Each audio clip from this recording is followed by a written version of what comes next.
ព្រឹកមិញរីជុំវិញខ្មែរអាកាសចរក៏លាប់លឿងក្រមផឃើញថាមិនល្អបានប្រោះអើយប្រហើគ្នាស្រមួយណាដែលខ្ញុំលួចស្នេហ៍គឺពលខួចញញឹមជាងគេមានកាយផ្នែកស្នេហ៍ស្រទន់ខឹមថាបានក្រែងលោមិនបានរកតែស្មានមិនត្រូវគេមិនដឹងខ្លួនលុះលងអីលើខ្ញុំត្រូវខូចចិត្តម្នាក់ឯង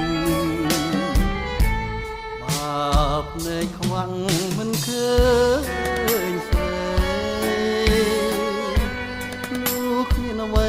ខូចចិត្តសោះ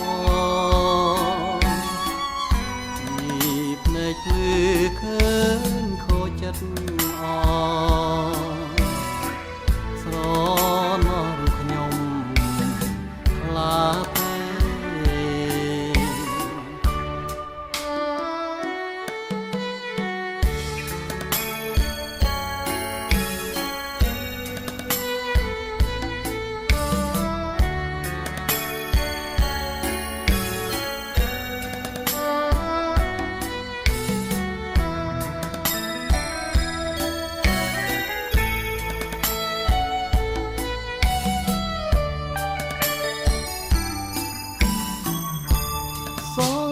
ខឹមថាបានក្រែងលោមិនបានរកតែស្មានមិនត្រូវ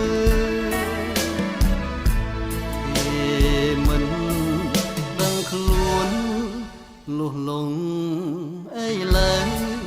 ខ្ញុំត្រូវខូចចិត្តម្នាក់ឯងភ្នែកខ្វាំងមិនឃើញស្រីនោះគ្មានអ្វីខូចចិត្តសោះនេះភ្នែកភ្លឺឃើញខូចចិត្តអស្រណោះរូបខ្ញុំខ្លាទេ